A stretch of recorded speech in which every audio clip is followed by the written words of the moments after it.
I'm sorry, verse 2. The very first word, arise.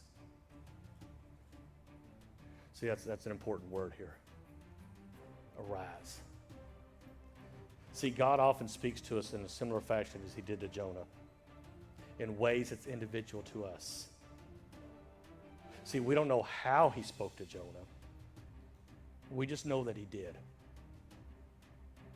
And many times God has to awaken us or tell us to arise as he did with Jonah. And I believe there's something about speaking to us in this manner.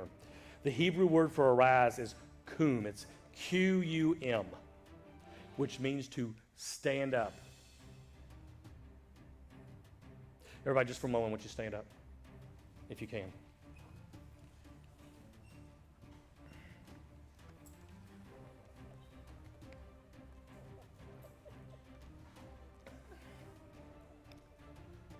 Stretch, get it out. That's right.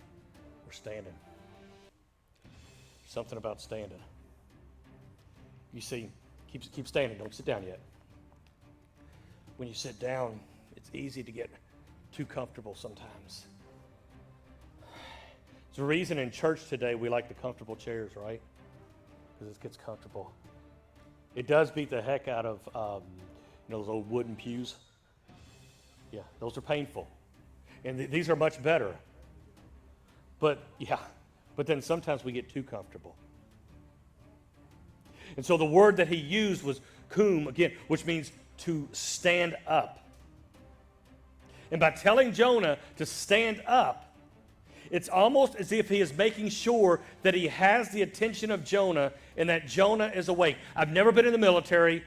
I couldn't because of health stuff, but again, first of all, just all the gratitude in the world to those who have served. Thank you very much. We're indebted to you, not as much as we are to Jesus, but we're still indebted to you. But if I'm not mistaken, when you're in the military and you have somebody of higher ranking come by, how do you respond?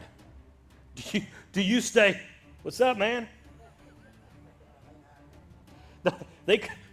You stand up. You stand at attention. And you're supposed to. And because they want to know that they have your attention. So when he says, stand up, he's not just saying, hey, stand up, man. Come on, get up, get up, get up. He's saying, I want to make sure I've got your attention. Because he knew what Jonah was capable of doing, which was to run. It didn't matter that he had prophesied before, and it didn't matter how good the prophecy was. It didn't matter how spot on it was. Jonah, at this point in time, because of his spot on prophecies in the past, we kind of had like a cult following, and everybody loved Jonah. And so to send Jonah somewhere else was going to crush his ego because he was going to a sworn enemy, almost like he was a traitor. And so God said, I want to know, I've got to have your attention here. Too many times as Christians, he doesn't have our attention. We are comfortable sitting down. We are comfortable sleeping through things. Y'all can be seated. We are so comfortable. Often, when we're sitting down and comfortable, we are not awake and focused. Man, I don't know how many times when I was a kid in school, I'm going to trip over this. When I was a kid in school, my teachers would make me stand up because I was falling asleep. And with my last name of Billings, I was always, when we were alphabetical order, y'all remember those days? And so B, that's the first part. Guess what? I'm right by the wall. I mean, it wasn't nothing for me to go.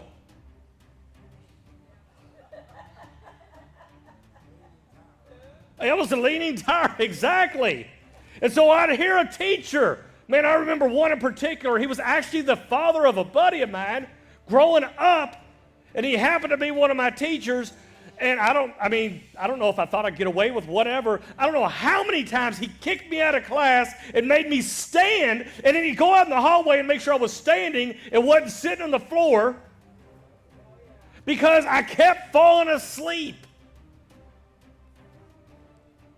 And for whatever reason, he didn't like that. I don't know. I can't understand that one. When we're sitting down and comfortable, we're not awake and focused. God wanted Jonah to focus on what he was wanting him to do, much the same as he wants us to stand up and focus on our callings and listen to him.